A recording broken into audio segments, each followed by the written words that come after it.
আসসালামু আলাইকুম ওয়া রাহমাতুল্লাহি ওয়া বারাকাতুহু। আশা করি সবাই ভালো আছেন, সুস্থ আছেন। আপনাদের সবাইকে স্বাগতম আমাদের আরো একটি সেশনে Python 3 programming on beecrowd beginner level।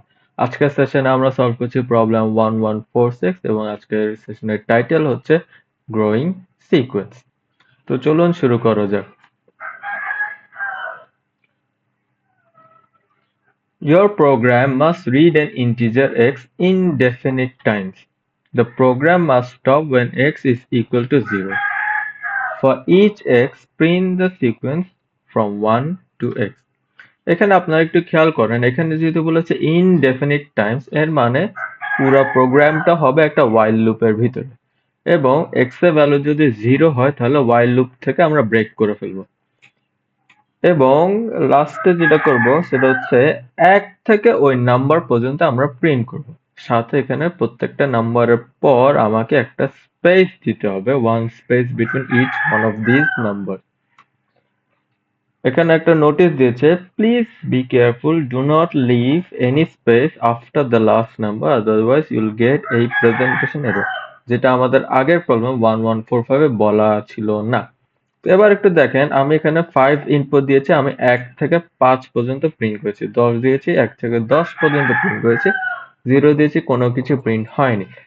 এর আগের যে আমাদের প্রোগ্রামটা ছিল, এখানে আমাদের কলাম ছিল, তবে এই প্রোগ্রামটা আরো সহজ, এখানে কোনো কলামের কাজ নেই, জাস্ট রোতে আমরা সবকিছু প্রিন্ট করে দিব। তো চলুন এক নজরে আমরা দেখে ফেলি আমাদের প্রোগ্রাম ফ্লো চার্টটা।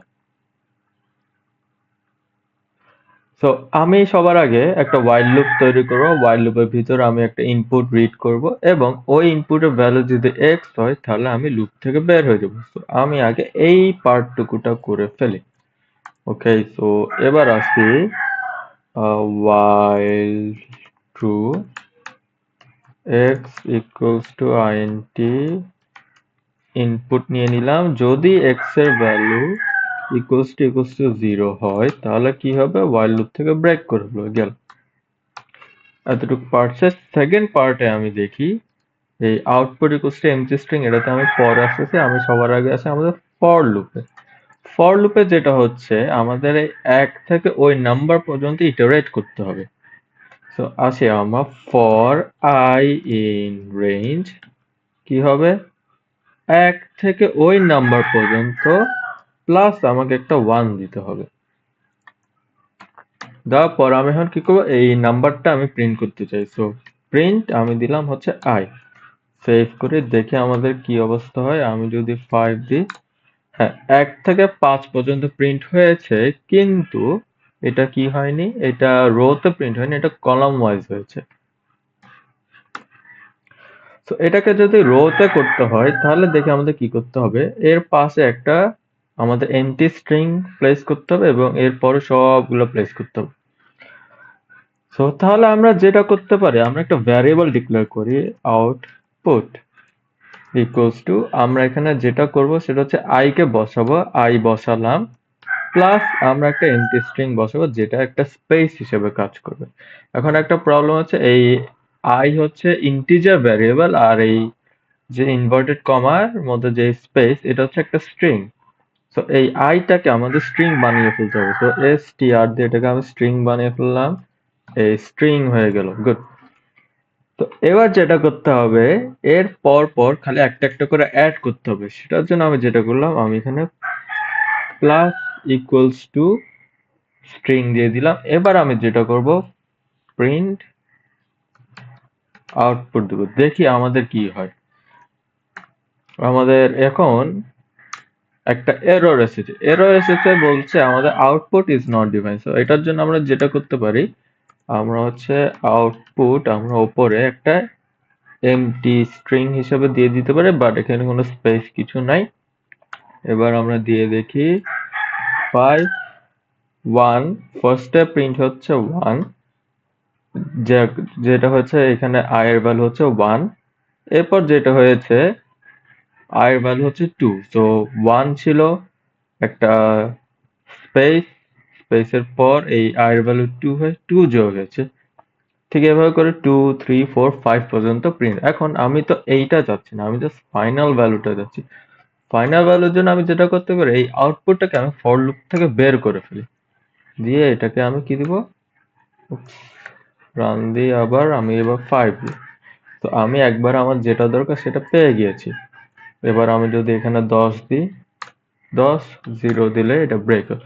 তা আমাদের রেজাল্ট আউটপুটটা মানে এটা যদি আমরা সাবমিট করি একটা এরর পাবো, কারণ এখানে একটা এমটি স্পেস প্রিন্ট হয়ে যাচ্ছে। এই এমটি স্পেসটা প্রিন্ট করা যাবে না।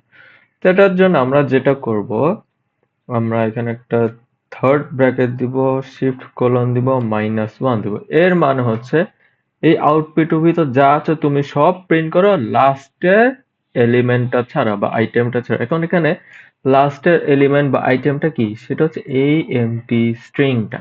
এটা বাদে এর আগে যা আছে তুমি কি করো, সব প্রিন্ট করছো। এবার এটাকে আমি যদি রান দিয়ে দেখি, আমি আবার 5 দিই, দেখতে পাচ্ছি আমাদের আউটপুটটা সেম, বাট ডিফারেন্স হচ্ছে এইখানে এই এমটি স্ট্রিংটা নাই। এবার আমি যদি ফর এক্সাম্পল 10 দিই, হ্যাঁ তাও প্রিন্ট হলো, 0 দিলে এক্সিট হয়ে গেল। So let's copy this, let's submit.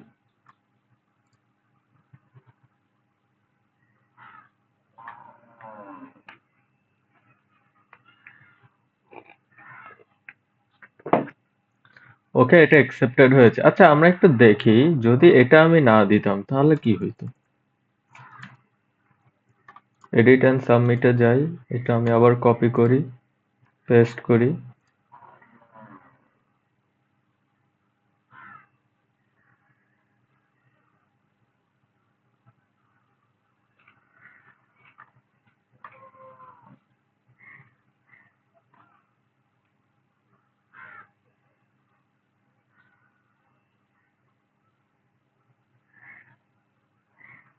ওকে, দেখতে পাচ্ছেন যে একটা প্রেজেন্টেশন এরর, প্রেজেন্টেশন এররটা ওইটাই, ওই আমার এখানে একটা এমটি স্ট্রিং প্রিন্ট হয়ে গিয়েছে। যাই হোক, আশা করি বিষয়টা আপনারা বুঝতে পেরেছেন। বাসায় অবশ্যই প্র্যাকটিস করবেন। ইনশাল্লাহ আপনাদের সাথে দেখা হবে আগামীকাল। সবাই ভালো থাকবেন, সুস্থ থাকবেন। আল্লাহ হাফেজ। আসসালামু আলাইকুম।